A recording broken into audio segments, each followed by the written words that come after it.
ચલો વિદ્યાર્થી મિત્રો, એડિશનલ એક્સરસાઇઝ લેક્ચર નંબર આપણો આ 4 આવે છે. એમાં 2.23મો દાખલો. બરાબર. 2.23માં શું કહે છે જોઈએ આપણે. એક ઇલેક્ટ્રિકલ ટેકનિશિયનને એક પરિમાણમાં 1 કિલોવોટને સમાંતર 2 માઇક્રોફેરેડના કેપેસિટરની જરૂર પડે છે. તેની પાસે 1 માઇક્રોફેરેડના મોટી સંખ્યાના કેપેસિટર પ્રાપ્ત છે. તેઓ 400 વોલ્ટ કરતાં વધુ ન હોય તેવો સ્થિતિમાં તફાત ખમી શકે છે, એટલે એક કેપેસિટર. તો એવી શક્ય ગોઠવણ દર્શાવો કે જેમાં તેને લઘુત્તમ સંખ્યાના કેપેસિટરની જરૂર પડે. હવે અહીંયા આગળ આપણે આપેલું છે દરેક કેપેસિટરનું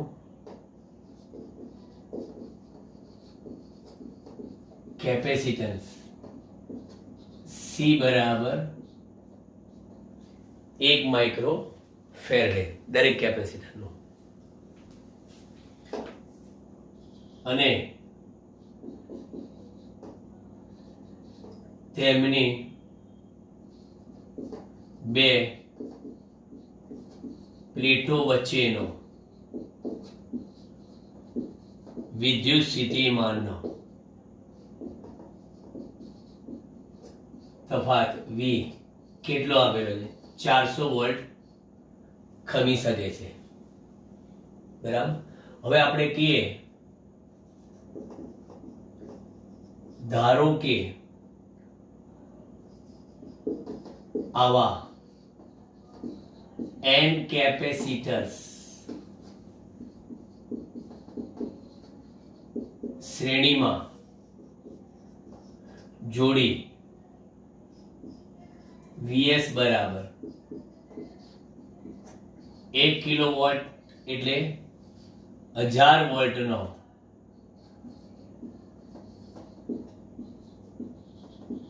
વિદ્યુત સ્થિતિમાન આપતા 1000 વોલ્ટનો વિદ્યુત સ્થિતિમાન આપતા લખી શકાય કે Vs બરાબર NV. પરથી આપણે શરત કઈ લેવાની? Vs બરાબર NV એટલે 1 ના વોલ્ટેજ V, n ના વોલ્ટેજ NV. તો એકચ્યુઅલી કન્ડિશન પ્રમાણે આપણે જોવા જઈએ તો n ની કિંમત is greater than n equal to કેટલી થાય? Vs બાય V થાય. આપણે પોસિબિલિટી શોધવી છે ને. પોસિબિલિટી શોધવા માટે n ની કિંમત greater than Vs by V, એટલે implies n is greater than n equal to Vs કેટલા કીધા તમે? 1000 ભાગે કેટલા? 400, એટલે n is greater than n equal to 2.5. પરંતુ આપણને ખબર છે કે n કેવા હોય? પૂર્ણાંક હોય. માટે શ્રેણીમાં શક્ય કેપેસિટરની સંખ્યા n કેટલી? 2.5 પછીની કેટલી? 3, 4, 5, 6 લઈ શકાય. પરંતુ અહીં કેવી છે? અહીં n લઘુત્તમ હોવાથી શ્રેણીમાં C બરાબર 1 માઇક્રોફેરેડેના 3 કેપેસિટર્સ લઈ શકાય. ખબર પડી કે નહીં? સમજો. કેટલા કેપેસિટર લઈ શકાય? 3 કેપેસિટર લઈ શકાય. કારણ કે આ તો ફિક્સ જ જો સંખ્યા હોત n ની તો Vs બરાબર NV પરથી n શોધી કાઢત. પણ મારે n ની પોસિબિલિટી જાણવી છે. બરાબર. તો આપણે જાણવી હોય પોસિબિલિટી તો V ની કિંમત છે ને એ Vs બાય n કરતા ગ્રેટર n કાં તો ઇક્વલ ટુ હોય. એટલે n is greater than n equal to Vs by V થાય. એટલે n is greater than equal to Vs મને કેટલા આપેલા છે? તો કે 1000 વોલ્ટ, અને દરેક કેટલો ખમી શકે છે? 400 વોલ્ટ.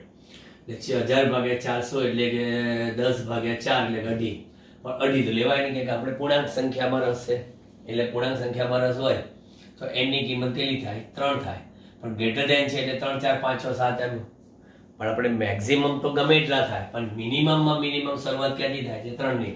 તો n લઘુત્તમ હોવાથી શ્રેણીમાં c બરાબર 1 માઇક્રોફેરાડ 3 કેપેસિટર લઈ શકાય. બરાબર. હવે શ્રેણીમાં સમતુલ્ય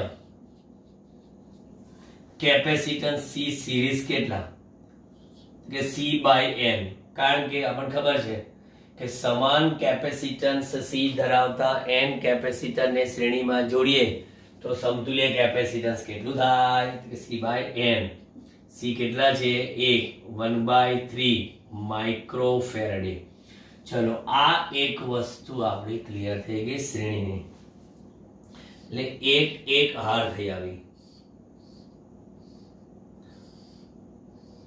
પણ આપણે તો આવી કેટલી હાર લેશો કે જેથી ટોટલ 1000 વોલ્ટ અને દરેકનો 400 વોલ્ટ ખમી શકે.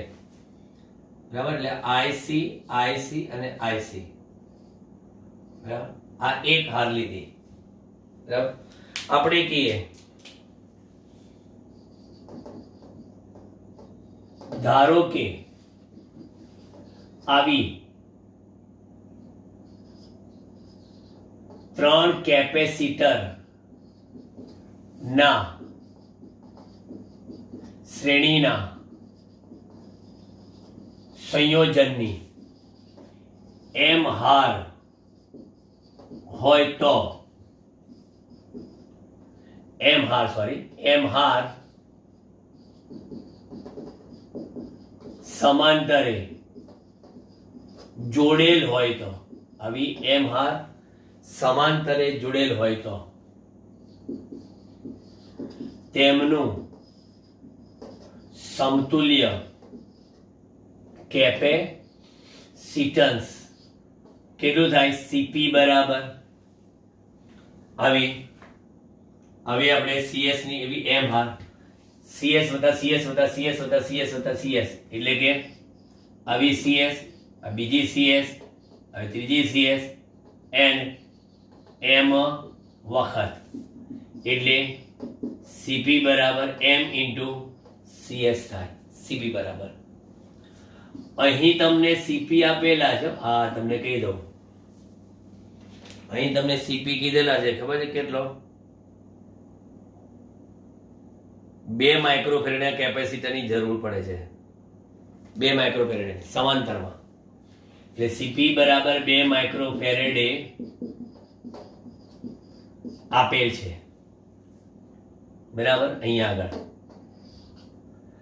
એટલે અહીંયા આગળ Cp બરાબર mc બાય n લખાય. એટલે કે CS બરાબર શું છે? C by n. તો ઇમ્પ્લાઇઝ Cp કેટલા કીધા તમે? 2. m મને ખબર નથી, અને C બાય n કેટલા છે? CS કેટલા? 1/3. બરાબર. એટલે m બરાબર કેટલી હાર થઈ? 6 હાર. ટોટલ 6 હાર.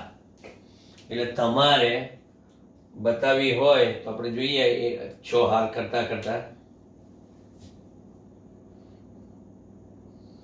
અહીંયા આગળ 1 2 3 4 5 6.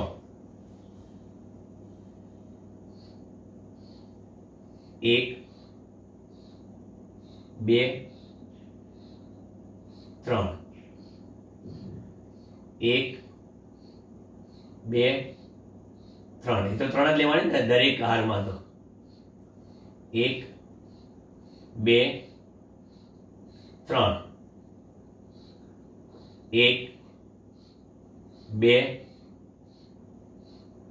2 3. 1 2 3. 1 2 3. આખી શક્યતાઓ થઈ ગઈ. જોઈ લો. અને અહીંયા આગળ આ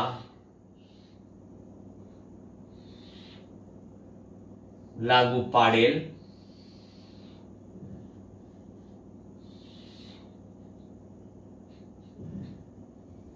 વોલ્ટેજ, બરાબર, આ બેની વચ્ચે સમાંતર જોડાણ. કેપેસિટરની સંખ્યા જોઈ લેવાની. 1 2 3 4 5 6 7 8 9 10 11 12 13 14 15 16 17 18. બરાબર. માટે શક્ય લઘુત્તમ કેપેસિટર્સની સંખ્યા બરાબર હાર ગુણ્યા દરેક હારમાં કેપેસિટરની સંખ્યા બરાબર 6 ગુણ્યા 3 બરાબર 18 કેપેસિટર્સ જોડવા પડે. બરાબર. ઇલેક્ટ્રિશિયનને આપણે એને જે કીધેલું એ પ્રમાણે આ ફેસિલિટી પ્રોવાઈડ કરવી પડે. જોઈ લો દાખલો.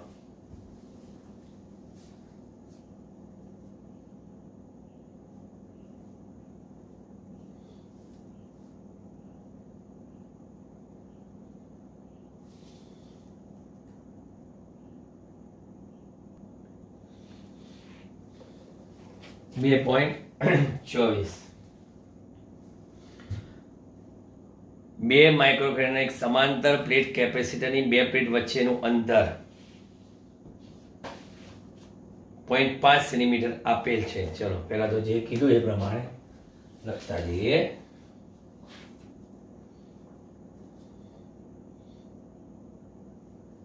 બે ફેરેડે છે કે માઇક્રોફેરેડે છે રકમમાં? લોકોના છે ને દાખલામાં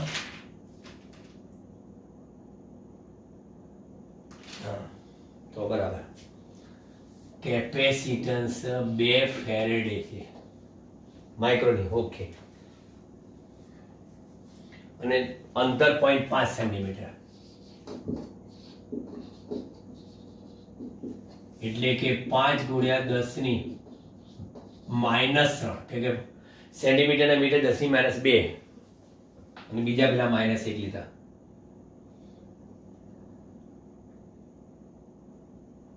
તો દરેક પ્લેટનું ક્ષેત્રફળ કેટલું હશે? એટલે એકચ્યુઅલી આપણે પહેલા વાત કરી કે કેપેસિટન્સ છે ને એ માઇક્રોફેરેડેમાં કેમ લઈએ છે. જો ફેરેડેમાં લઈએ તો પ્લેટનું ક્ષેત્રફળ કેટલું થાય હમણાં આપણને ગણતરી બતાવશે. ખતરનાક. C બરાબર ε0 A બાય B. માટે A બરાબર કેટલા? CD બાય ε0 2 ગુણ્યા 5 ગુણ્યા 10 ની -3 8.85 ગુણ્યા 10 ની -12 એટલે A આપણે જોઈએ સીધી ભાગાકાર જ એક આ 10 જ લઈએ. 10 ગુણ્યા 10 ની -3 એટલે -2 છે.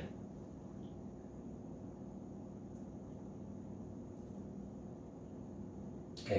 10 ભાગ્યા 8.85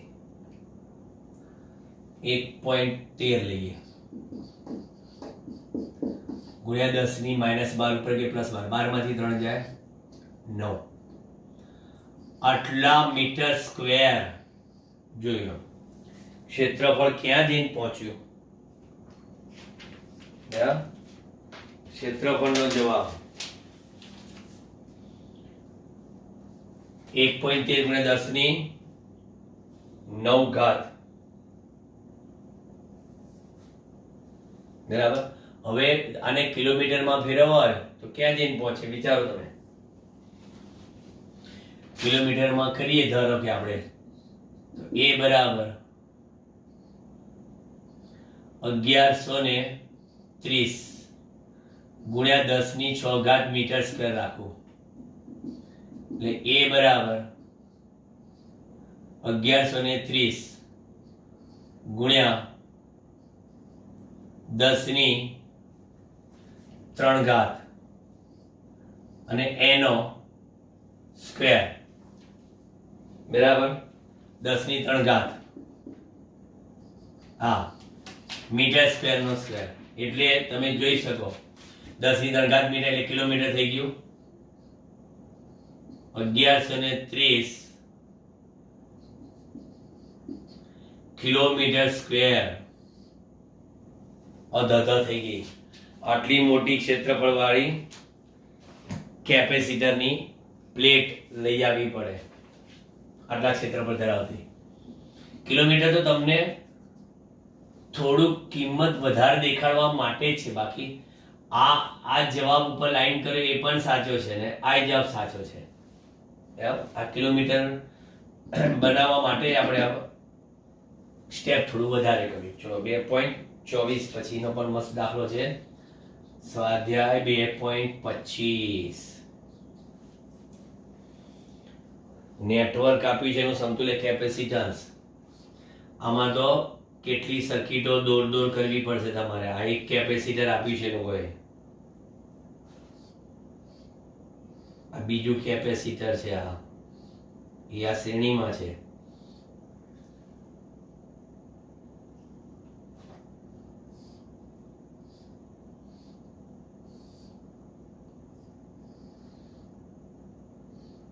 અહીંયા આગળ બેટરી જોડી છે, બોલો અહીં નહીં.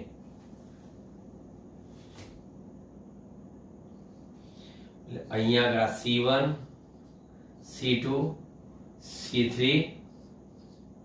C4 અને વોલ્ટેજ V, આ પ્લસ આ માઇનસ. એટલે હું અહીંયા આગળ તમને રકમ પ્રમાણે લખી દઉં. અહીં C1 અને C4 સરખા છે, 100 પિકોફેરાડે, અને C2 અને C3 આ બે એ 200 પિકોફેરાડે છે, એ બે 200 પિકોફેરાડે. અને વોલ્ટેજ કહી દઉં તમને 300 વોલ્ટ. બસ હવે ગણીએ દાખલો, બરાબર, સાદુરૂપ આપતા જઈએ. સૌથી પહેલા તો આ શ્રેણી કહેવાય, બરાબર. એટલે સૌથી પહેલા એમ લખશો કે C2 અને C3 શ્રેણીમાં હોવાથી તેમનું સમતુલ્ય 4 છે ને, આપણે એક પાંચમું ઉઠાવીએ, સમતુલ્ય કેપેસિટન્સ C5 હોય તો, C1 C2 C3 C4 અને C5 હોય તો C5 બરાબર C2 C3 C2 plus C3 C2 C3 C2 plus C3 એટલે કેટલા? 200 ગુણ્યા 200, 200 વત્તા 200. એક જ વસ્તુ જે બે સરખા હોય ને તેનું સમતુલ્ય કેપેસિટન્સ અડધું થઈ જાય, એટલે કેટલું? 100 પિકોફેરાડે. એટલે C2 C3 ની જગ્યા પર 100 પિકોફેરાડે. એટલે નવી આપણે સર્કિટ આવી બનશે.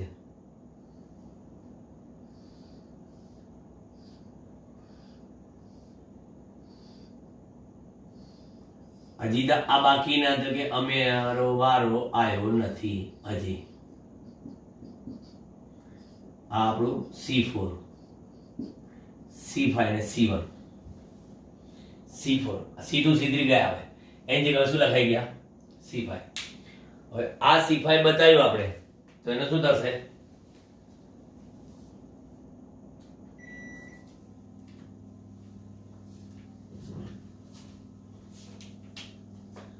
આનો વારો. જેમ આને આપણે શું લખ્યા? C5. હવે આના લખું C6. એટલે હું નીચે લખીશ અહીંયા આગળ. હવે C1 અને C5 સમાંતરે હોવાથી તેમનું સમતુલ્ય કેટલું? C6 હોય તો સમાંતર હોય તો શું થાય? બોલો બોલો. સમાંતર હોય તો શું થાય? સરવાળો. જવાબ આપો યાર. C1 વત્તા C5. C1 કેટલા હતા? 100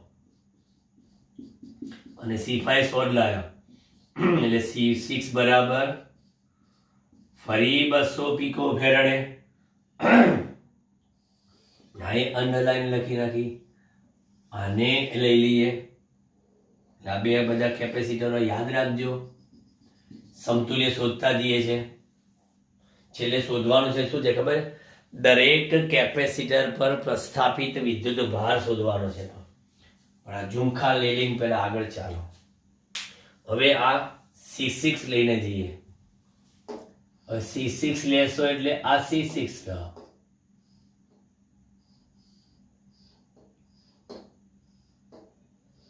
બસ ધીમે ધીમે સર્કિટ કેવી બનતી ગઈ? નાની બનતી ગઈ.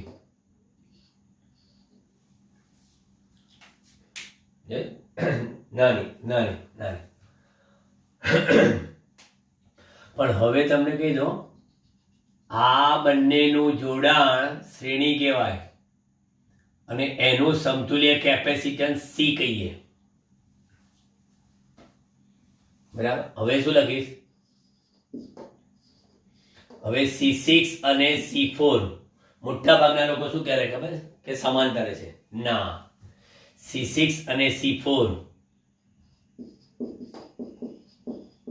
શ્રેણીમાં હોવાથી તેમનું સમતુલ્ય એટલે કે પરિપથનું, છેલ્લે તો પરિપથ પર આવી ગયા, પરિપથનું સમતુલ્ય કેપેસિટન્સ C બરાબર C6 into C4 ભાગ્યા C6 વત્તા C4. સમાંતર હોય ને તો આ રીતે જ જવાનું. અરે સોરી, શ્રેણી હોય તો આ રીતે જ જવાનું. ગુણાકાર છેદમાં સરવાળો. પણ બે માટે C6 કેટલા લાવ્યા હતા? 200 ગુણ્યા C4 100. 200 ગુણ્યા 100 ભાગ્યા 200 વત્તા 100.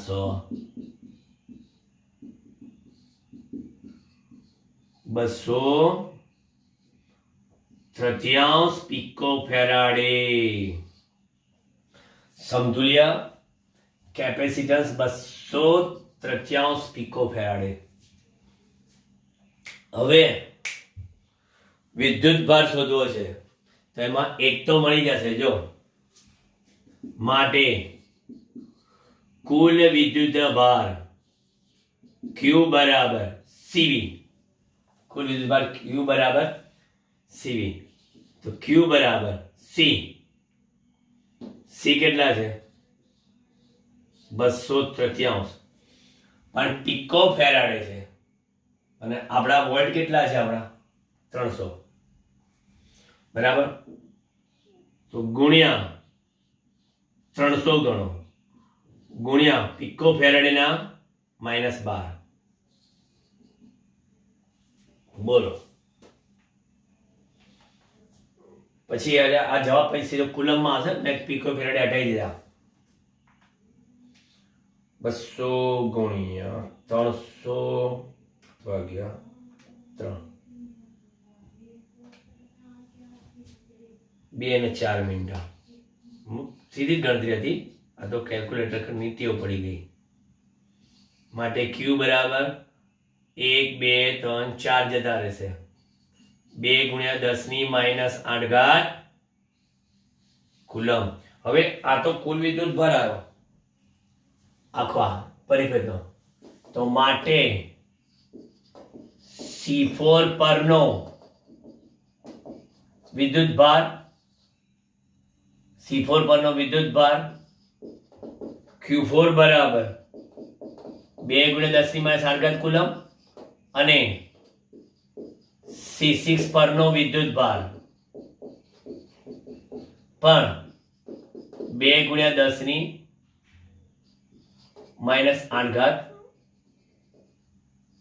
કુલમ આટલો થાય. પરંતુ C6 શું છે? આ બંને શ્રેણીમાં છે એટલે બંનેમાં સરખો વિદ્યુત ભાર હોય એટલે મેં કહી દીધું 2 × 10⁻⁸ 2 × 10⁻⁸. પણ C6 કોણ છે? તો કે સાહેબ C6 ખરેખર છે ને એ C1 અને C5 સમાંતરનો સમતુલ્ય છે. એટલે બંને પાછા C1 ને C1 કેટલા હતા? તો કે 100 અને C5 કેટલા હતા? 100. એટલે C6 એ સમાન કેપેસિટન્સ એટલે કે કેટલા? 100 પિકોફેરેડે ધરાવતા કોના C1 અને C5 નું સમતુલ્ય છે. માટે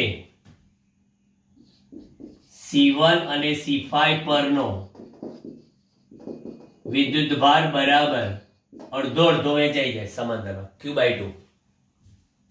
Q/2 થાય. એટલે Q1 બરાબર C1 નો Q1 બરાબર 2 × 10⁻⁸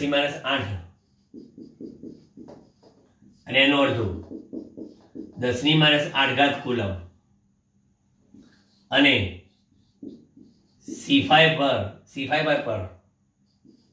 10⁻⁸ કુલમ થાય. વળી આ C5 શું છે? પાછળ રિવર્સ ગેર પાડતા છે. C5 સાહેબ શ્રેણીનું છે. C5 એ શ્રેણીમાં જોડેલા કોણ? C2 અને C3 નું સમતુલ્ય હોવાથી C2 અને C3 પરનો વિદ્યુત ભાર શ્રેણીમાં તો સરખો જ હોય એટલે Q2 બરાબર Q3. C5 પર કેટલો? 10⁻⁸ છે. 10⁻⁸ કુલમ થાય. જોઈ લો આખો દાખલો બરાબર. કિંમતોમાં જોઈ લો તમે. સૌથી પહેલા અહીંથી સ્ટાર્ટ કર્યું તો આ વસ્તુ શોધી, એક કેપેસિટન્સ, પછી આ બીજું કેપેસિટન્સ શોધ્યું, પછી અહીંયા આગળ સમતુલ્ય કેપેસિટન્સ શોધ્યું, પછી આપણે અહીંયા કુલ વિદ્યુત ભાર શોધ્યો, એની પરથી આ Q4 પરનો વિદ્યુત ભાર મળ્યો, પછી એ આવ્યા બાદ Q1 પરનો વિદ્યુત ભાર મળ્યો, પછી આવ્યા બાદ Q2 ને Q3 પરનો વિદ્યુત ભાર મળ્યો. છે ક્લિયર? દરેકે દરેક પરનો વિદ્યુત ભાર આપણે શોધી કાઢ્યો. નજર મારજો, કમ્પ્લીટ. ખાલી નામો દાખલો છે, બાકી કઈ દમ નથી.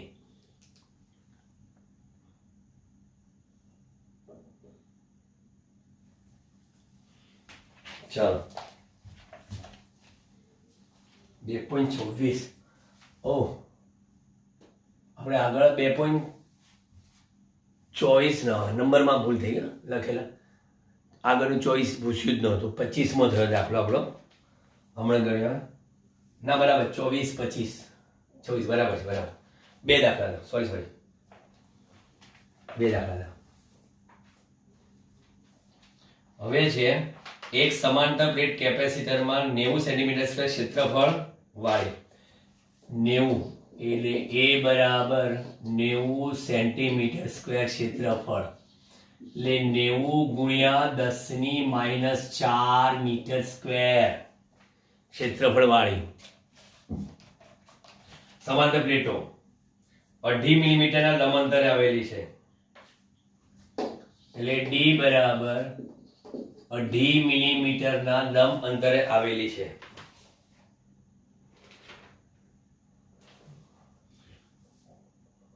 લંબ અંતર એટલે કે બે પ્લેટ વચ્ચેનું અંતર એટલે 2.5 ગુણ્યા 10⁻³ મીટર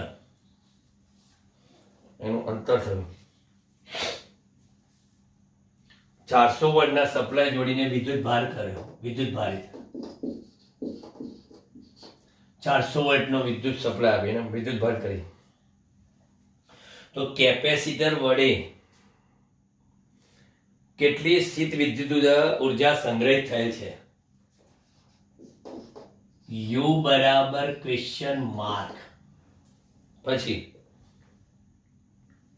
અને આ પ્લેટ વાઇઝમાં સંગ્રહ પામેલી ગણો અડધી બે પ્લેટ વાઇઝ અને એકમ કદીઠ ઉર્જા યુ મેળવો અને યુ અને વિદ્યુત ક્ષેત્રમાન ઈ વચ્ચેનો સંબંધ મેળવો.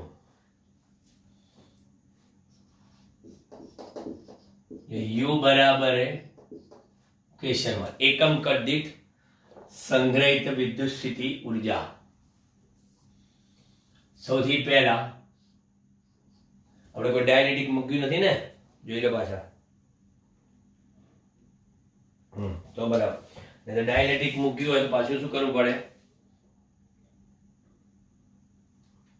ડાયરેક્ટ અચળાંક આપણે મૂકવો પડે. આપેલું હોય તો નથી આપ્યું, ચલો કોઈ પ્રોબ્લેમ નહીં. સૌથી પહેલા એ શોધીએ. કેપેસિટન્સ સી શોધીશ તો જ મને યુ મળવાની છે ને. તો સી બરાબર ε0 a અપોન ડી છે અને યુ બરાબર આપણે કેટલા છે કે 1/2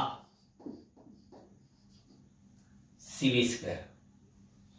તો આપણે કેપેસિટન્સ શોધીને શું કામ ટાઈમ વેસ્ટ કરીએ?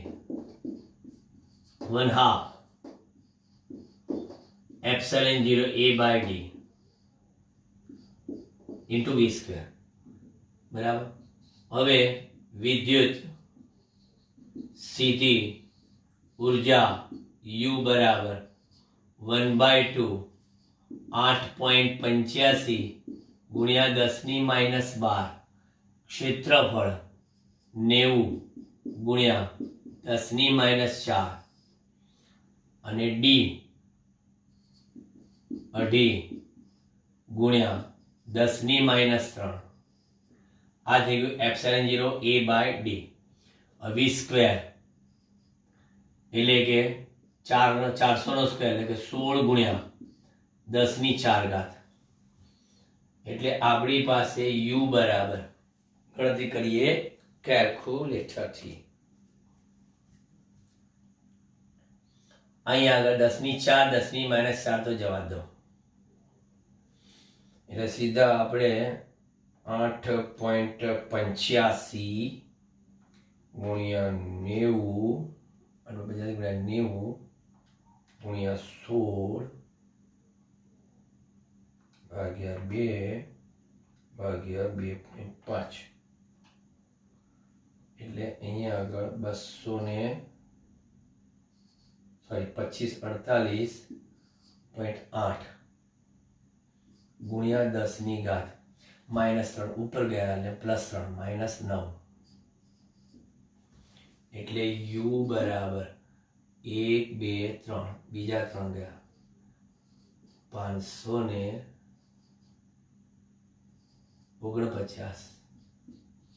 ગુણ્યા 10⁻6 જૂલ. એટલે આપણે એપ્રોક્સી જોઈતી હોય તો 2.55 માઇક્રોજૂલ. આ જવાબ સાચો કહેવાય, આ જવાબ સાચો કહેવાય. જોઈ લઈએ એક સાચો કહેવાય.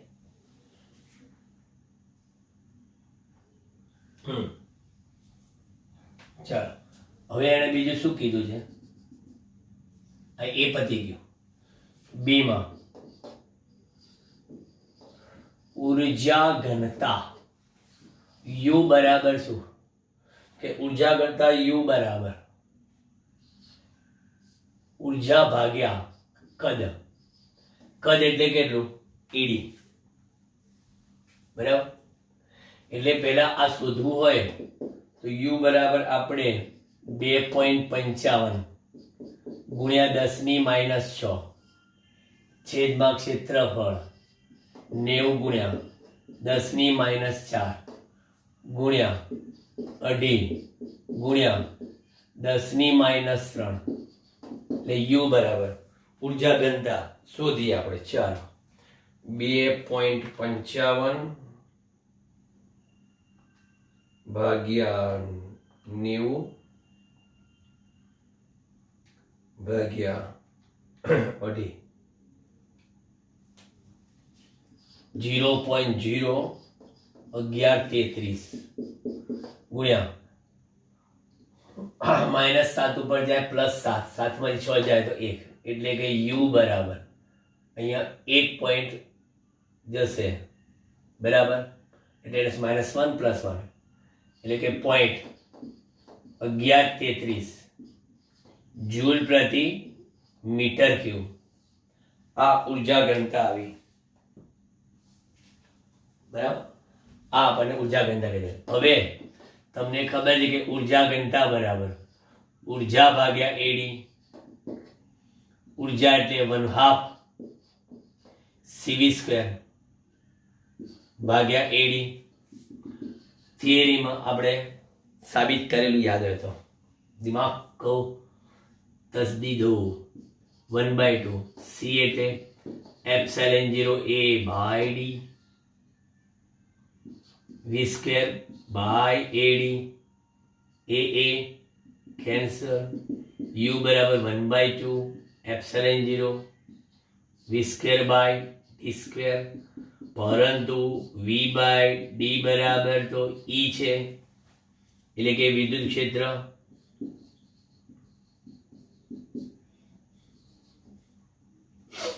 u બરાબર કેટલા 1/2 ε0 e². ઉર્જા ઘનતાનો સૂત્ર એટલે કીધું ને, લાઈ દીધું. u અને વિદ્યુત ક્ષેત્રમાન e વચ્ચેનો સંબંધ મેળવો. સંબંધ લઈએ આપણે. પછી 2.27 4 માઇક્રોફેરાડના એક કેપેસિટરને 400 વોલ્ટના સપ્લાય વડે વિદ્યુતભારિત કરવામાં આવે છે. C1 બરાબર 4 માઇક્રોફેરાડ. પછી કરીશું આગળ આપણે ફેરાડેમાં 10⁻⁶ ફેરાડ. V1 બરાબર 400 વોલ્ટ.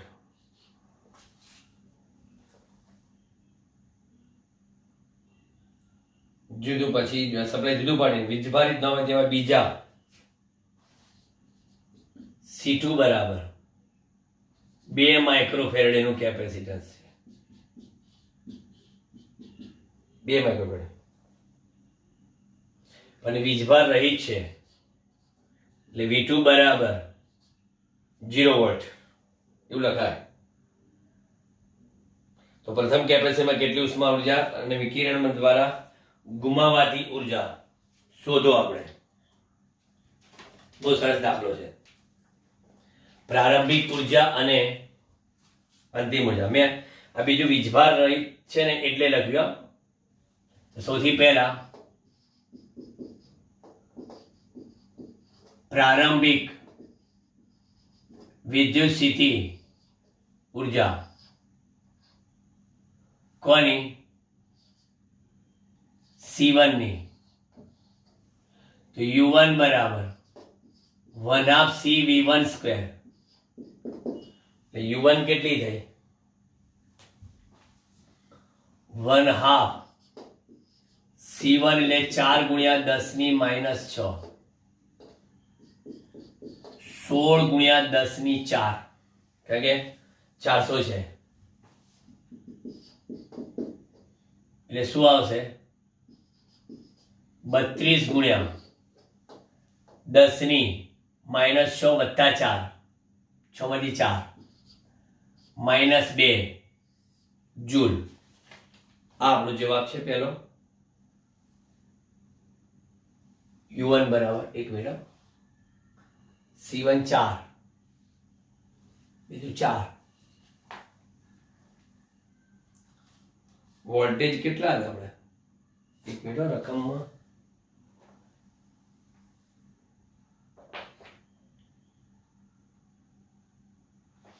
400 વોટ છે, બરાબર છે. એટલે આ પ્રારંભિક કાઢી દે. અમુક સાહિત્યમાં 200 આપેલા છે, અમુકમાં તો 400 રકમમાં ટેક્સ્ટ બુકમાં 400 જ આપેલા. 400 સપ્લાય વડે કરી છે, બરાબર છે, આપણે સાચા છે. એટલે 32 × 10⁻2 જૂલ આ આપણો જવાબ આવે પહેલો. હવે અને C2 ની પ્રારંભિક વિદ્યુત સ્થિતિ ઉર્જા U2 બરાબર 0 જૂલ, કારણ V2 છે જ નહીં, તો માટે UI બરાબર U1 વત્તા U2 કેટલી આવશે? 32 × 10⁻2 જૂલ. હવે આમાંથી કેટલી વપરાય છે એ જોવાની છે. હવે C1 સાથે તમે વીજભાર લઈ દેવું C2 જોડી દીધું છે, બરાબર. હવે C1 સાથે વીજભાર જોડી દો તો વિદ્યુત ભારના સંરક્ષણના નિયમ અનુસાર તમે વિદ્યુતથી અલગ કરેલું એવું તંત્ર હતું, એટલે વિદ્યુત ભારના સંરક્ષણના નિયમાનુસાર શું થાય? પ્રક્રિયા પહેલાનો વિદ્યુત ભાર Q1 વત્તા કેટલો? Q2, અને પ્રક્રિયા પછીનો Q1 ડેશ વત્તા Q2 ડેશ સરખો થાય. બંને કેપેસિટર પર પહેલા જેટલો વિદ્યુત ભાર હતો એટલો જ પછી, પણ પછી તમે બંનેને જોડો છો ત્યારે એક જ સામાન્ય વોલ્ટેજ રહેશે. એટલે આના માટે C1 V1 હોય, આના માટે C2 V2 હોય, બતા Q1 ડેશ માટે C1 V હોય, Q2 ડેશ માટે C2 V હોય. કારણ કે આ વિદ્યુત શ્રીમાન તમારે જોડ્યા બાદ સામાન્ય થઈ ગયો.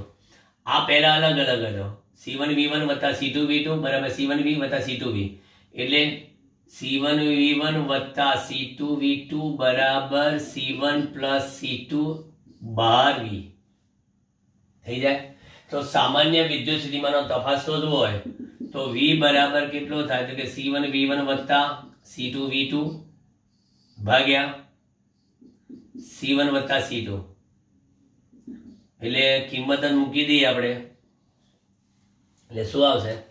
C1 V1 અહીંયા લખો, અને V2 તો આપણે આમે એક 0 છે, એટલે C1 V1 ભાગ્યા C1 પ્લસ C2. C1 કેટલા છે? 4 માઇક્રોફેરેડે, એટલે માઇક્રોફેરેડ જ રાખો, ગુણ્યા 400 ભાગ્યા 4 વત્તા 2, 1600 ભાગ્યા 8, કેટલા આયા? 200 વોલ્ટ, બરાબર. 1600 ભાગ્યા 8 એટલે 200 વોલ્ટ. હવે એ 200 વોલ્ટ મને મળ્યા. હવે શું કરવાનું છે? બસ તો અંતિમ સ્થિતિમાં બંનેની સ્થિતિ ઉર્જા શોધી કાઢો, કે વોલ્ટેજ તો છે જ અને કેપેસિટર છે, બરાબર. એટલે થોડુંક બોર્ડ આપણે ભૂસીએ, તમે નજર મારજો, પછી હું ભૂસું થોડુંક બોર્ડ, કારણ કે જગ્યાનો અભાવ.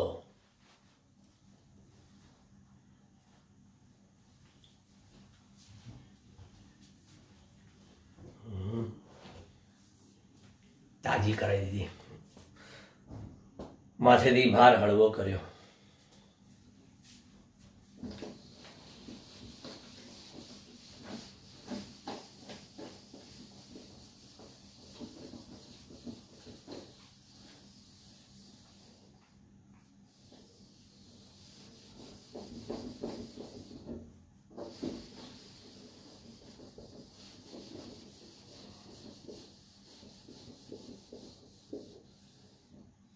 ચલો V બરાબર 200. હવે C1 ની અંતિમ વિદ્યુત સ્થિતિ ઉર્જા આજે આપણે લખી દે UI, એકચ્યુઅલી કોની કહેવાય ખબર છે? આ જે લખીએ એ તંત્રની થઈ, આપણે એવી રીતે તંત્રની લેવાની છે. C1 ની અંતિમ સ્થિતિ ઉર્જા U1 ડેશ બરાબર 1/2 C1 V² 1 half C1, C1 કેટલા છે 4 ગુણ્યા 10 ની માઇનસ 6. હવે આ 200 છે, 4 ગુણ્યા 10 ની 4, એટલે હવે આ શું થશે 8 ગુણ્યા 10 ની માઇનસ 2 ઘાત જૂલ. અને C2 ની અંતિમ વિદ્યુત સ્થિતિ ઊર્જા U2 dash 1 half C2 V square. હવે બંનેના વોલ્ટેજ સેમ, સામાન્ય વોલ્ટેજ. C2 કેટલા હતા આપણા 2 ગુણ્યા 10 ની માઇનસ 6, 4 ગુણ્યા 10 ની 4 U2 ડેશ કેટલા 4 ગુણ્યા 10 ની માઇનસ 2 ઘાત જૂલ. તો માટે તંત્રની અંતિમ વિદ્યુત સ્થિતિ ઊર્જા U ફાઇનલ U1 ડેશ વત્તા U2 ડેશ UF બરાબર U1 ડેશ 8 ગુણ્યા 10 ની માઇનસ 2, 4 ગુણ્યા 10 ની માઇનસ 2, એટલે કેટલા થશે ભાઈ અને 12 ગુણ્યા 10 ની માઇનસ 2 જૂલ. આ તંત્રની અંતિમ સ્થિતિ ઊર્જા થઈ ગઈ. પ્રારંભિક કેટલી હતી 32. તો માટે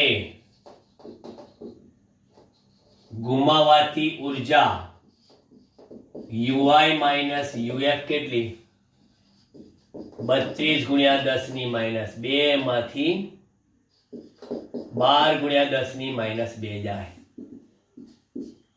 એટલે કેટલા થશે 2 માંથી 2 0, 3 માંથી 1 2, 20 ગુણ્યા 10 ની માઇનસ 2 જૂલ, એટલે કે 0.2 જૂલ. આ જવાબ આપણો 0.2 જૂલ જેટલી ઉર્જા એ ગુમાવશે. એટલે ગુમાવાતી ઉર્જા આપણે આટલી મળી. આ આપણો ચોપડીનો દાખલો જોઈ લો.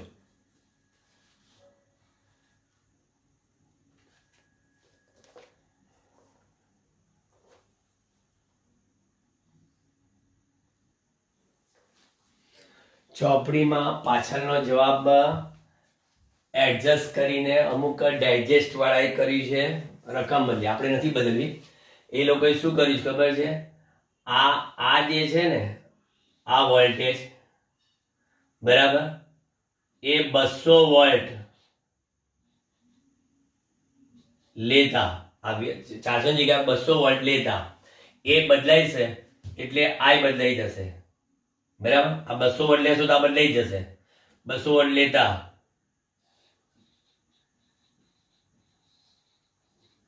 પાઠ્યપુસ્તક પ્રમાણે જવાબ આવશે. એટલે તમે આને ટ્વિસ્ટ કરી લો. બસ આપણે કે ચોપડીના જવાબને એડજસ્ટ કરીને થોડા કે મચેડીને જવાબ લેવાય. આપણે તો આ જે 400 લીધા છે એ મુજબ જ સિસ્ટમેટિક ગણતરી કરી છે. આ 400 લીધા છે તો એ 400 પ્રમાણે ચોખ્ખું 16 કરીને 10 ની 4 ઘાત કરી તો આ 32 આવે કે 2 દુ 4, 2 16 દુ 32. અને એ 32 લીધા, 32 હતા 0 એટલે 32 લીધા અને એ પ્રમાણે અહીંયા આગળ વધ્યા બરાબર. તો V1 અહીંયા કેટલા લીધેલા 400 લીધેલા, એટલે અહીંયા ધારો કે 200 લીધા હોત બરાબર, તો અહીંયા આગળ ફેરફાર થાય તો અહીંયા આગળ આ જવાબ 400/3 થાય અને 400/3 થાય તો એ જવાબ અહીંયા બદલાઈ જાય અને પછી પાઠ્યપુસ્તક પ્રમાણે જવાબ આવે. આપણે એવા ધંધા નથી કર્યા. આપણે તો જે મારી પાસે આ જે ચોપડી આપેલી છે એમાં તમને જે 400 વોલ્ટ લખેલા છે એ 400 વોલ્ટ પ્રમાણે જ ગયો છું બરાબર. તમારે એવું હોય તો આ પાઠ્યપુસ્તક પ્રમાણે આ તમારા માટે આને HW લઈને કરી નાખજો. શું વાંધો છે? તમને કોઈ તકલીફ નથી બરાબર.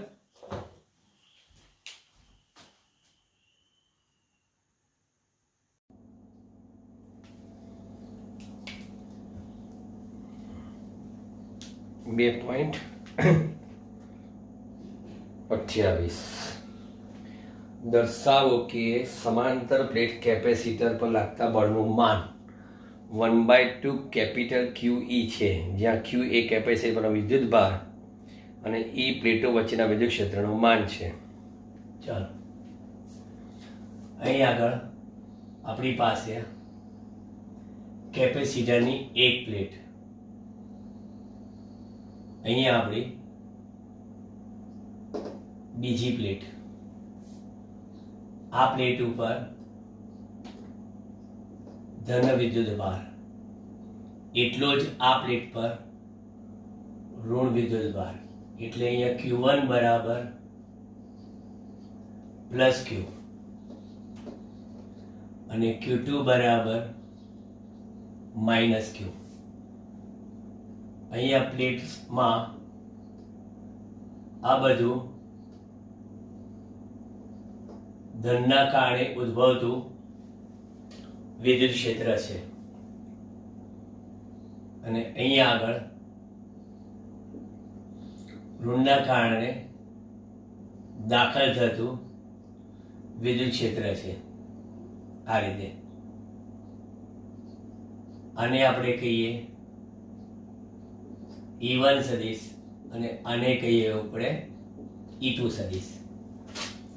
અને બે પ્લેટો વચ્ચે ઉદ્ભવતું પરિણામી વિદ્યુત ક્ષેત્ર પ્લસ થી માઇનસનું, એ આપણું કયું છે? E, જે આપણને ખબર છે E1 અને E2 નો સરવાળો. આપણને એ પણ ખબર છે કે E1 સદિશ બરાબર, એટલે કે E1 નું મૂલ્ય બરાબર સિગ્મા બાય 2 એપ્સિલોન 0. ક્યાં? જમણી તરફ. E2 બરાબર કેટલું? એ પણ સિગ્મા બાય 2 એપ્સિલોન 0, એ પણ જમણી તરફ. અને E બરાબર sigma by 2 epsilon 0, sigma by 2 epsilon 0 બરાબર સિગ્મા બાય એપ્સિલોન 0, એ પણ ક્યાં? જમણી તરફ. હવે ધન વીજભારિત પ્લેટ પરના પ્લસ Q વિદ્યુત ભાર પર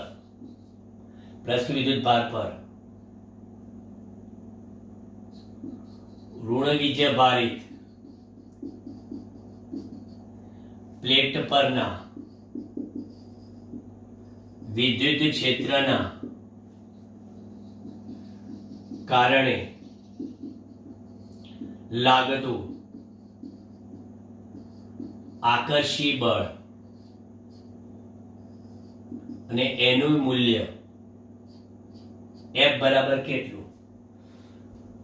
આ પ્લસ Q પર આના લીધે લાગતું બળ, તો આપણે કહીએ એ વિદ્યુત ભાર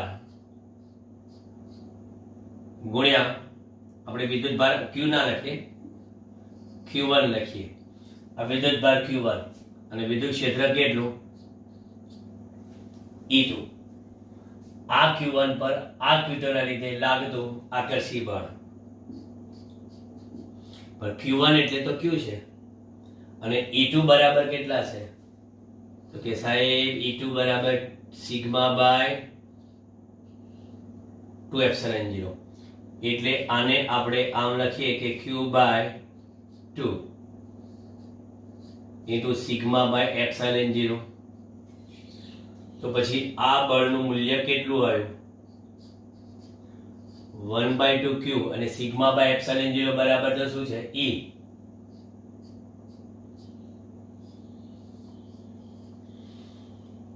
પતી ગયો દાખલો. આ હવે એને એવું કીધું છે આમાં કે અહીં અવયવ 1/2 કેવી રીતે આવે છે?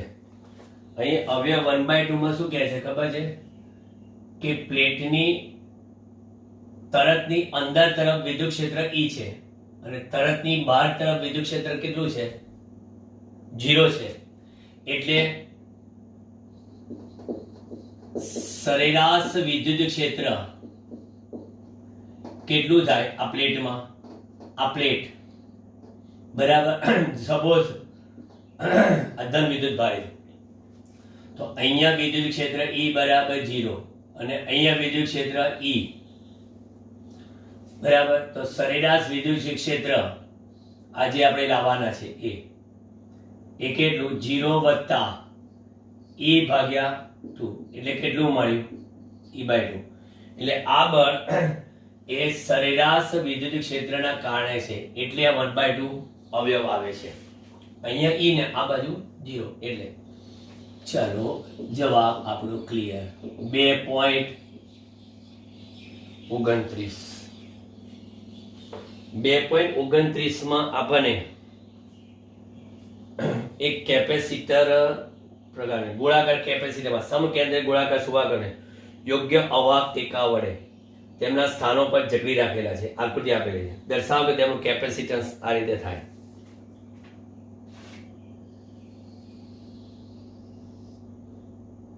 આકૃતિ દોરીએ આપણે પહેલા તો આ બરાબર, પછી સુવાહક છે એટલે અહીંયા આગળ આ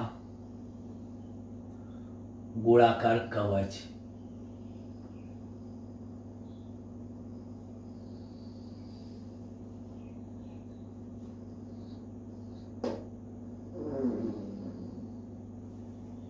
આ એનું સેન્ટર, અને એમાંય પાછો અહીંયા આગળ સમકેન્દ્રીય રહે તેવો એક બીજી ત્રિજ્યાનો ગોળાકાર.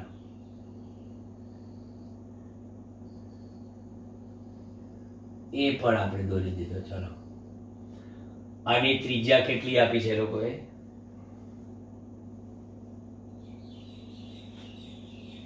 R2.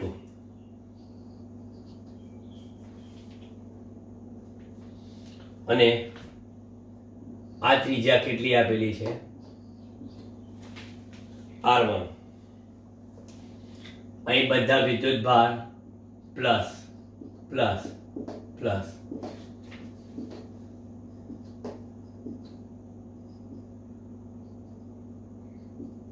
આ રીતે, અને એટલા અહીંયા આગળ એટલા જ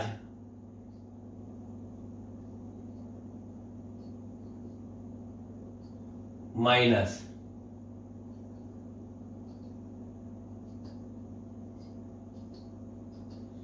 એટલા જ માઇનસ.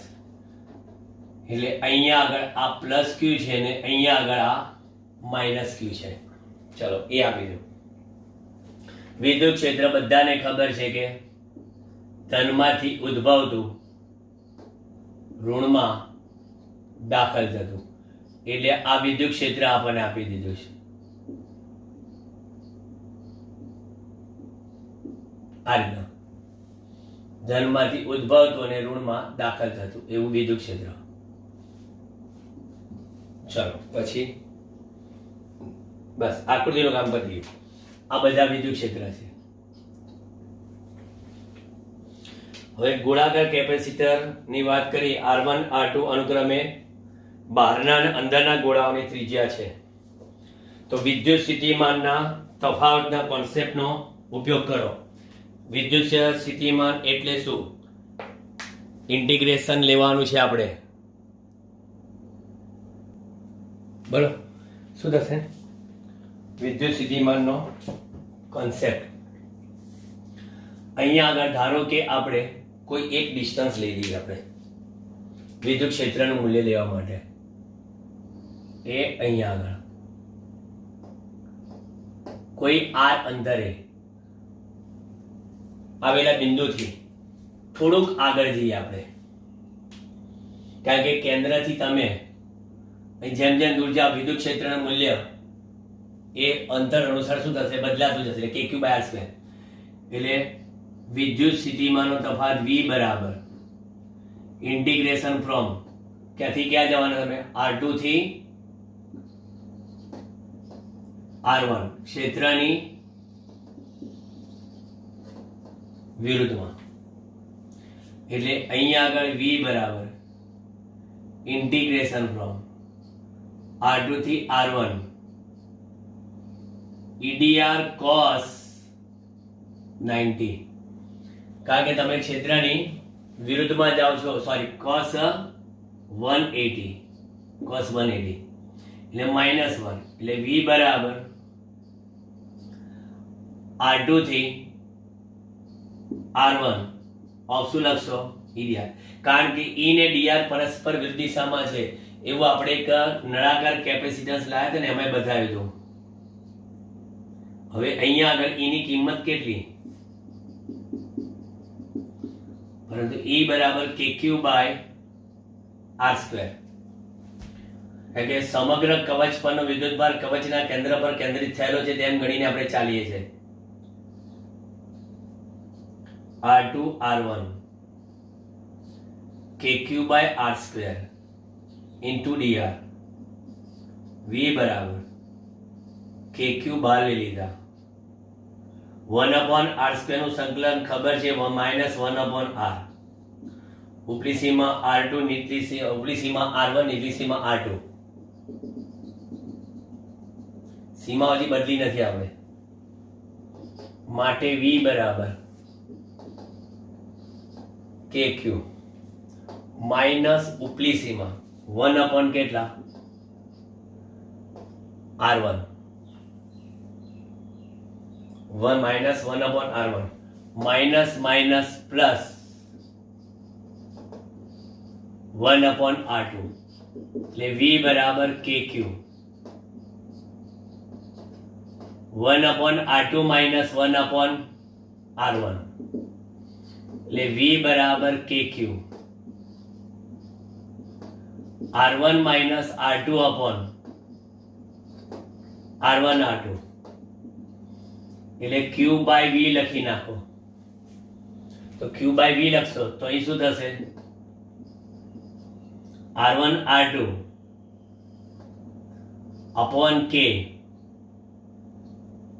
બરાબર, sorry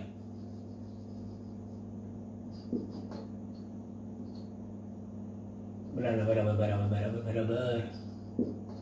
r1 r2 upon k into r1 minus r2, q by v બરાબર શું લખો છો c, q by v બરાબર c કેપેસિટન્સ c, અને 1 k એટલે 4 pi epsilon 0 r1 r2 upon r1 minus r2. આ ગોળાકાર કેપેસિટર નું શું લઈએ આપણે, કેપેસિટન્સ, ગોળાકાર કેપેસિટર નું કેપેસિટન્સ બરાબર. એટલે કોઈ આમ આપણે થિયરીના કોર્સમાં નથી બરાબર, પણ કોમ્પિટિટિવ ના લેવલ પ્રમાણે જોવા ગયા તો આપણે આ રીતે સૂત્ર લઈ આવ્યા. ટૂંકમાં એક કવચ પરથી બીજા કવચ પર વિદ્યુતભાર પ્રસ્થાપિત કરવો હોય બરાબર, તો ઓલવેઝ આપણે ક્ષેત્રની વિરુદ્ધમાં લઈ જઈએ છીએ કાર્ય કરવા માટે બરાબર. વિદ્યુત સ્થિતિમાનના કોન્સેપ્ટ પરથી આપણે નળાકારનું પણ શોધ્યું હતું, આનું પણ શોધ્યું, અને સમાંતર પ્લેટ વાળા કેપેસિટરનું પણ શોધ્યું બરાબર. હવે આની પરનો દાખલો છે મારા ખ્યાલથી સેમ ટુ સેમ.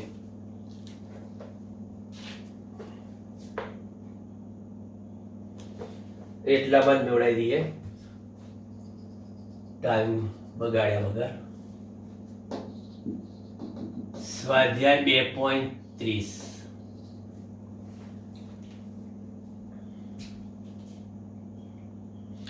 એક ગોળાકાર કેપેસિટર અંદરના ગોળાની ત્રિજ્યા 12 સેન્ટીમીટર, અંદરના ગોળાની ત્રિજ્યા 12 સેન્ટીમીટર અને બહારની કેટલી, આપણે આ જ સૂત્ર વાપરવું હોય તો આપણે લખીએ અહીંયા આગળ, અંદરના ગોળાની r2 બરાબર 12 સેન્ટીમીટર અને r1 બરાબર 30 સેન્ટીમીટર, 0.12 મીટર, 0.13 મીટર. ચલો અર્થિંગ કરી લો. અને વિદ્યુત ભાર q આપણને આપેલો છે 2.5 માઇક્રોકુલમ, 2.5 × 10⁻⁶ 6 કુલમ. ચલો અર્થિંગ કરે છે. ડાયરેક્ટ અચળાંક 32 ધરાવતા કેપિટલ કે 32, કેપિટલ કે 32, અને આપણે એક કામ કરીએ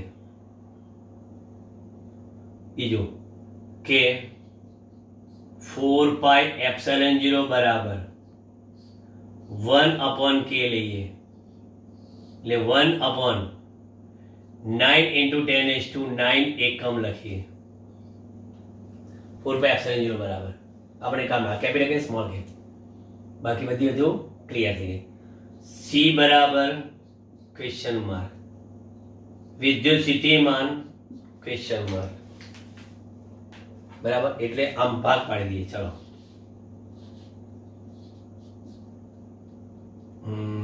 સી બરાબર ક્વેશ્ચન માર્ક, બી વી બરાબર ક્વેશ્ચન માર્ક, સી.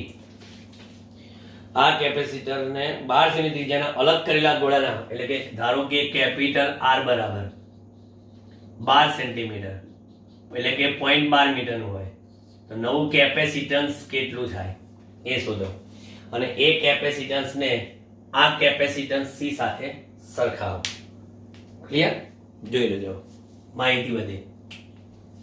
સૌથી પહેલા તો એ સી બરાબર કેટલા લઉં? 4 પાઈ એપ્સિલોન 0 કેપિટલ કે R1 R2 upon R1 minus R2. કેમ આવું? કારણ કે હવા હોય ને તો બરાબર કે 4 પાઈ એપ્સિલોન 0, પણ કે ડાયરેક્ટ અચળાંક ધરાવતું માધ્યમ છે, એટલે સી બરાબર કેપિટલ કે R1 R2 સ્મોલ કે R1 માઇનસ R2. શું કરી નાખ્યું મેં?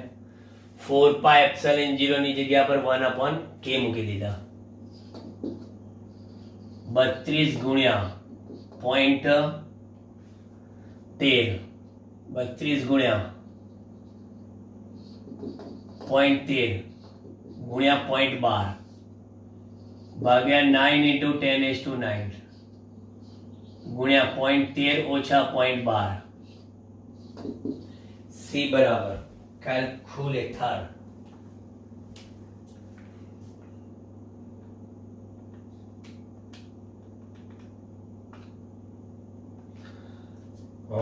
બત્રીસ ગુણ્યા 0.13 ગુણ્યા 0.12 ભાગ્યા 9 ને ભાગ્યા 0.01 બરાબર 5.546 નો ઢગલો, અને એની ગુણ્યા 10⁻⁹ ફેરેડે, એટલે આપણે લખીએ 5.55 ગુણ્યા 10⁻⁹ ફેરેડે, એટલે નેનો ફેરેડે એવું કહી શકાય. નેનો ફેરેડે એવું. ચલો એ જવાબ પતી ગયો. સી બરાબર તો કે છે Q બાય વી, તો વિદ્યુત સ્થિતિમાન વી બરાબર Q બાય વી, સોરી વી બરાબર Q બાય સી. તો Q તો 2.5 ગુણ્યા 10⁻⁶ છે, અને આ 5.55 ગુણ્યા 10⁻⁹ છે, એટલે મને મળશે કેટલું? જો ને 2.5 ભાગ્યા 5.55 0.45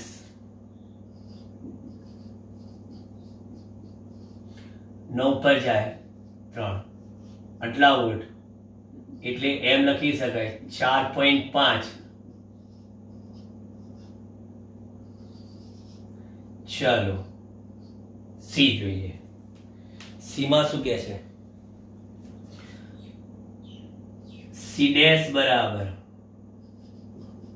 4 પાઈ એપ્સિલોન 0 r.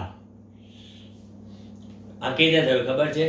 ખાલી એક જ આ ત્રિજ્યાનું ગોળો ધરાવતું કેપેસિટર હોય તો એનું કેપેસિટન્સ કેટલું થાય?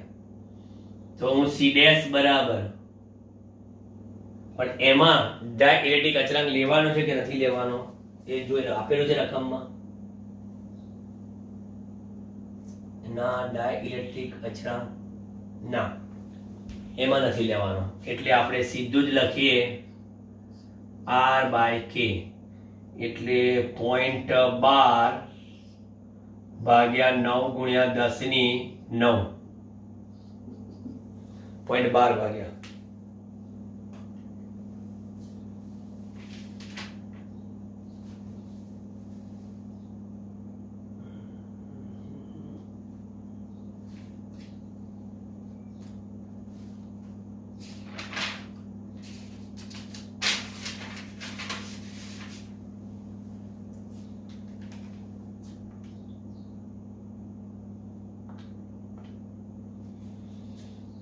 ઝીરો પોઈન્ટ 0.13333 ગુણ્યા 10 ની -9 1.33 ગુણ્યા 1 2. ઓહો, આ તો કેપેસિટન્સ ઘટી ગયું. એટલે જ કહે છે ને કે બે સુવાહક વાળું કેપેસિટર હોય ને તો એનાથી વિદ્યુત સ્થિતિમાન ઘટે છે, અને વિદ્યુત સ્થિતિમાન ઘટે છે એટલે કેપેસિટન્સ વધે છે. એટલે અત્રે C dash is less than C મળે છે. જોયો, આ તમારો દાખલો નચર મારી લો.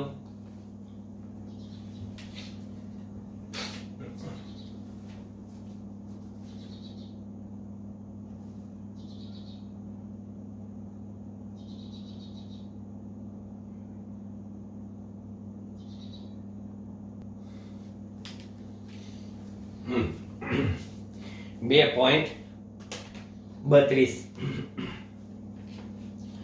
એક નળાકાર કેપેસિટરમાં બે સમકક્ષીય નળાકારી ની લંબાઈ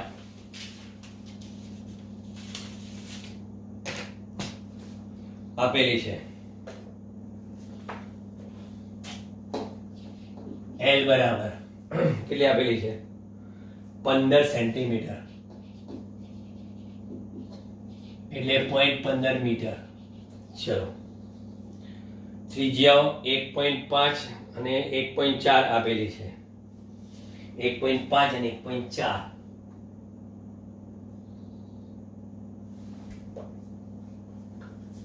એટલે B બરાબર 1.5 અને A બરાબર 1.4. અને એને ફેરવવાની જરૂર નથી. બહારના નળાકાર અર્થિંગ કરી દેજો. અંદર નળાકારમાં 3.5 માઇક્રોકુલમનો વિદ્યુતભાર, 3.5 માઇક્રોકુલમ.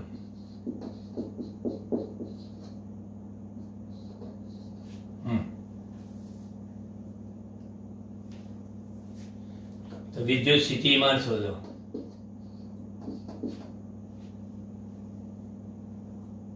ચલો, બીજું બધું કઈ વાંચવાનું નથી.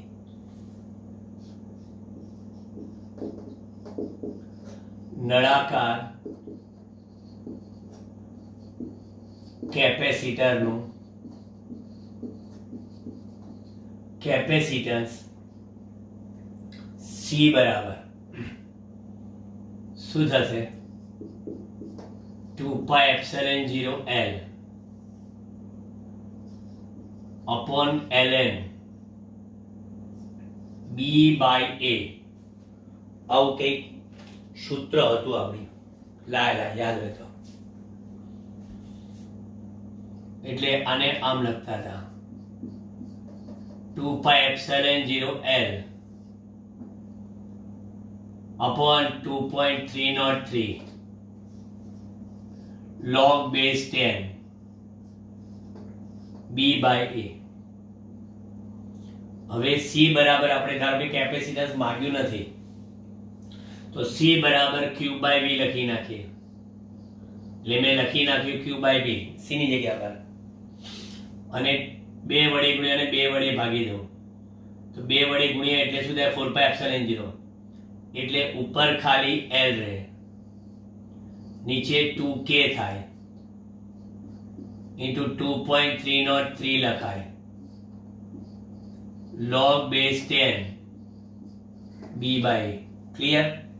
મેં 2 વડે ગુણ્યા એટલે 4 પાઈ થયા એટલે એને 1 upon k લખી નાખ્યા અને જે 2 વડે ગુણ્યા 2 વડે ભાગીને રાખ્યા. હવે મારે શોધવાનું વિદ્યુત સ્થિતિમાન તો v બરાબર 2kq v આમ ગયા બરાબર અને આ બાજુ એટલે આ અંશમાં 2.303 log base 10 b by a છેદમાં કેટલા કિંમતો મૂકો ગુણ્યા 2.303 log base 10. આપણે એક કામ કરીએ અહીંયા b by a ભાગાકાર કરીને રાખીએ એટલે આપણું હજી એક કામ ઓછું થાય 1.5 ભાગ્યા 1.4 1.071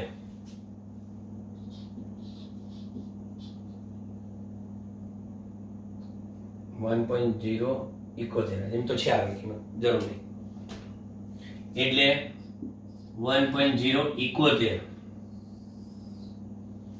અને અહીંયા 0.15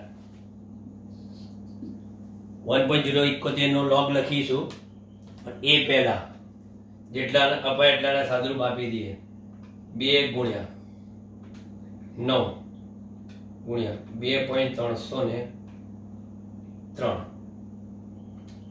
ભાગ્યા 0.15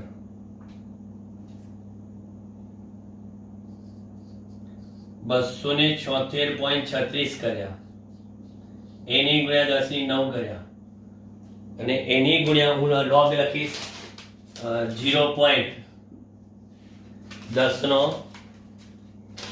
7 માં અને 1 નો મેઇન ડિફરન્સ 10 નો 7 એટલે 10 નો 7 તમે ચેક કરજો પાછા 0.294 અને એનો 1 એટલે 294 માં 4 ઉમેર્યા 298 0.298 0.298 એટલે ફરી પાછા આ 276.36 ગુણ્યા 0.298 એટલે v બરાબર 8.235 ગુણ્યા 10 ની 9 ઘાત વોલ્ટ આ જવાબ આવવો જોઈએ.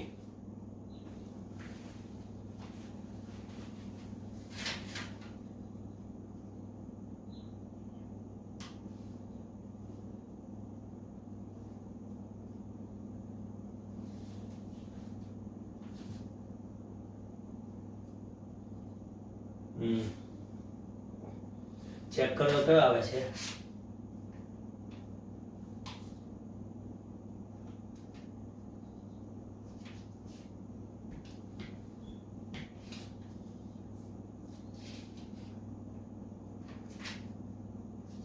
બે પોઈન્ટ 9 ગુણ્યા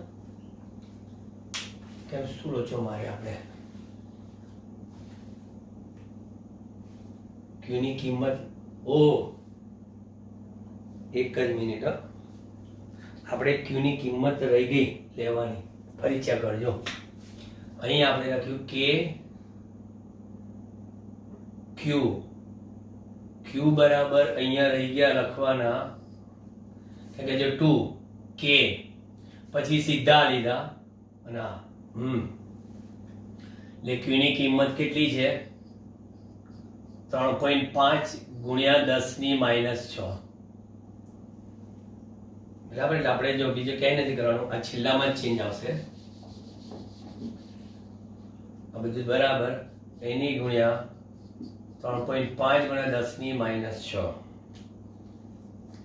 એટલે 276 0.36 ગુણ્યા 0.0298 ગુણ્યા 3.5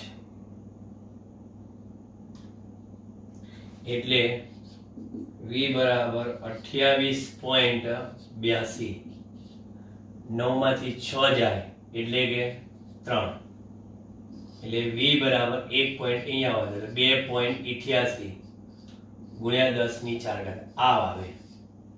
એટલે જ આપણે કે ખાસ કિંમતો મૂકતી વખતે ધ્યાન રાખવાની કે કોઈ વસ્તુ રહી ન જતી ને, બરાબર. આપણે છેક સુધી સાચા હતા, અહીંયા આગળ ક્યુની કિંમત મૂકવાની રહી ગઈ હતી, એ પછી આપણે મૂકી દીધી. Okay, done. સ્વાધ્યાય 2.33 બસ થોડાક જ બાકી રહ્યા છે. ડાયરેક્ટ અચળાંક 3, ડાઇલેક્ટ્રિક અચળાંક 3.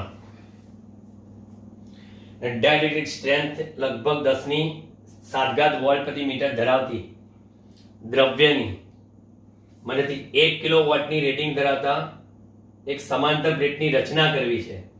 એટલે એનો અર્થ એ થયો કે વોલ્ટેજ મેક્સિમમ મારે કેટલા જોઈએ છે? 1 કિલોવોલ્ટ, એટલે કે 10⁻³ વોલ્ટ. ઓકે, ડાઇલેક્ટ્રિક સ્ટ્રેન્થ બધી એની સમજૂતી આપી છે. ડાઇલેક્ટ્રિક સ્ટ્રેન્થના 10% કરતા ક્ષેત્ર કદી વધે નહીં તે ઇચ્છનીય છે. એટલે કે ઈ મેક્સિમમ જે છે એ 10% ઓફ કેટલા આપેલા છે? 10⁷ વોલ્ટ પ્રતિ મીટરના. એટલે મને મેક્સિમમ મળશે કેટલી? 10⁶ ઈ મેક્સિમમ, બરાબર. ઈ મેક્સિમમ બરાબર 10⁶.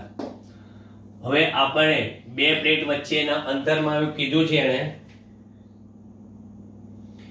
કે પ્લેટો વચ્ચેનું લઘુત્તમ ક્ષેત્રફળ કેટલું આવવું જોઈએ? આપણી પાસે ઈ મેક્સિમમ બરાબર કેટલું? વી મેક્સિમમ અપોન ડી. તો ડી બરાબર કેટલું? વી મેક્સિમમ અપોન ઈ મેક્સિમમ થાય. હવે કેપેસિટન્સ સી બરાબર, કેપેસિટન્સ સી કેટલું જોઈએ છે એ પણ આપેલું છે. ઉભા રહો, અહીંયા આવે કેપેસિટન્સ સી બરાબર 50 પિકોફેરેડે. હવે પિકોફેરેડના ફેરડે લઈશું આપણે પછી. સી બરાબર ε0 કે એ અપોન કેટલા? ડી. ε0 a બાય ડી, પણ આપણે ડાયરેક્ટ અચળાંક કે છે તો માટે સી બરાબર ε0 કે એ મિનિમમ મારે જોઈએ છે. તો ડી ની જગ્યા પર ગયા, ડી ની જગ્યા પર વી મેક્સિમમ ભાગ્યા ઈ મેક્સિમમ. ε0 કે એ મિનિમમ, ઈ મેક્સિમમ અને વી મેક્સિમમ. તો લઘુત્તમ ક્ષેત્રફળ કેટલું જોઈએ? સી વી મેક્સિમમ અપોન ε0 કે ઈ મેક્સિમમ. બસ તો કિંમતો મૂકો. સી એટલે કે 50 પિકોફેરાડે 10⁻12, વી મેક્સિમમ 10⁻³ 1 કિલોવોટ. ઠીક છે ને? પછી એપ્સિલોન 8.85 ગુણ્યા 10⁻³ -12 કે 3 આપેલા છે. E maximum 10�6. What is the E minimum? લાવો આપણું કેલ્ક્યુલેટર. 50 ગુણ્યા 50 ભાગ્યા 8.85 ભાગ્યા 3 1.88 ગુણ્યા 10 ની ઘાત ચેક કરીએ -12 વત્તા 6 -6 માઇનસ ઉપર જાય +6 6 3 9 -12 વત્તા 9 -3 મિનિમમ ક્ષેત્રફળ આટલું હોવું જોઈએ એવો આપણો જવાબ કે છે ચોપડીમાં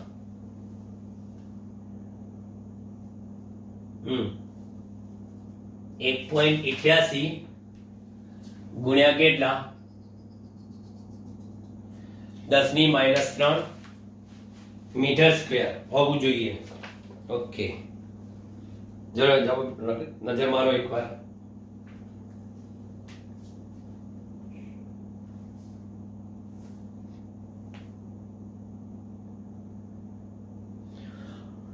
અમુક આ ડિસ્ક્રિપ્ટિવ ટાઈપના જે પ્રશ્નો ક્વેશ્ચન આન્સર એ જોઈ લેજો. નીચેના સવાલોનો વિચારીને જવાબો કાળજીપૂર્વક ઉત્તર આપો. 2.31 છે જે પછી 2.34 માં સમસ્થિતિમાન પૃષ્ઠોની રેખાકૃતિ દર્શાવો. જે દિશામાં અચળ વિદ્યુત ક્ષેત્ર હોય તો વિદ્યુત ક્ષેત્રની દિશામાં જતા બરાબર અંતર સાથે વિદ્યુત સ્થિતિમાન પણ એનું વધતું જાય. કારણ કે વિદ્યુત ક્ષેત્ર અચળ હોય તો E બરાબર dV/dr બરાબર અચળ તો dV ચલે છે dr, અંતર વધે તો વિદ્યુત સ્થિતિમાન વધે એ બતાવવાના. પછી વિદ્યુત ક્ષેત્રનું માન વધતું હોય z દિશામાં એના પૃષ્ઠ દોરવાના. બિંદુવત વિદ્યુત ભાર છે એના એટલા બધા ડિસ્ક્રિપ્ટિવ જોજો. ના ફાવે તો પર્સનલ આપણે લાઈવ ડાઉટ સેશન છે એમાં પૂછી લેવાના. ચલો, R1 ત્રિજ્યા અને K1 વિદ્યુત ભાર ધરાવતો એક નાનો ગોળો અને R2 ત્રિજ્યા અને K2 ગોળાકાર કવચ. એટલે રકમ પ્રમાણે હું એ દોરી દઉં તમને.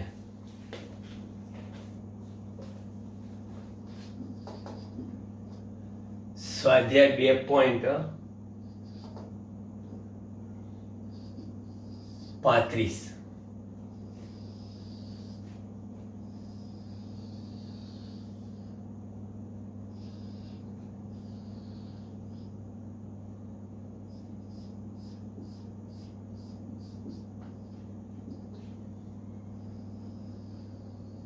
એક ગોળો છે અને બીજું કવચ છે.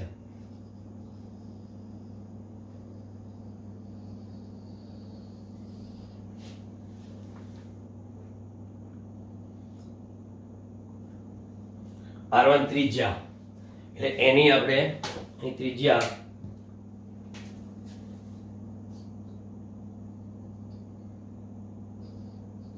R1 ત્રિજ્યા અને Q1 વિદ્યુત ભારિત,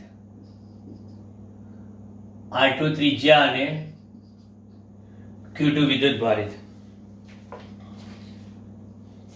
આ રકમ પ્રમાણે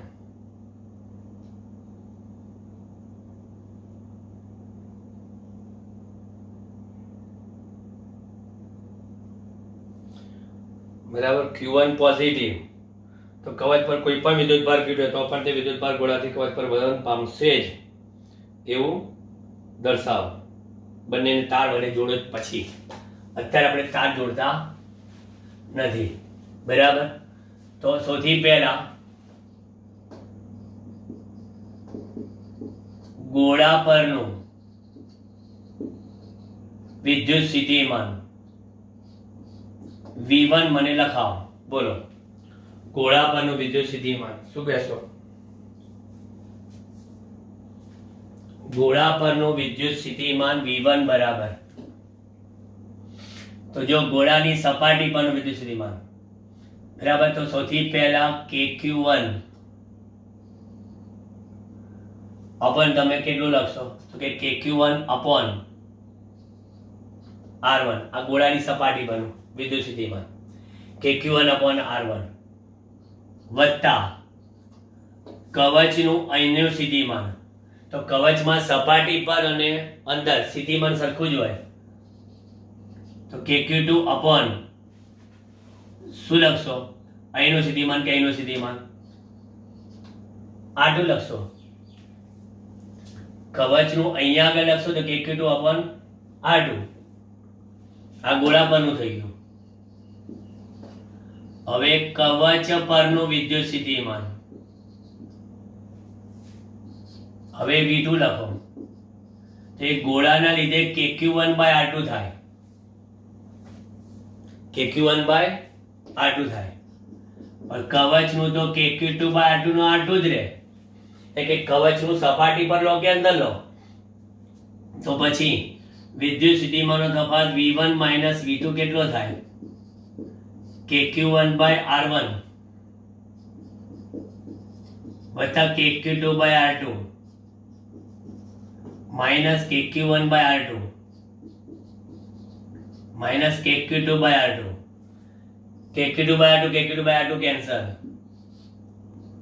So V1 minus V2, KQ1 by R1, KQ1 by R2. So V1 minus V2, KQ1 common, 1 upon R1 minus 1 upon R2. જોયું? Q1 પોઝિટિવ હોય અને જો તમે અહીંયા આગળ સુવાહક તાર જોડી દો, અહીંયા આગળ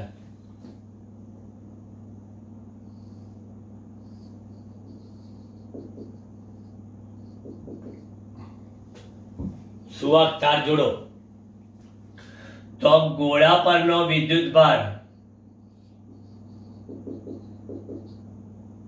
શું થશે?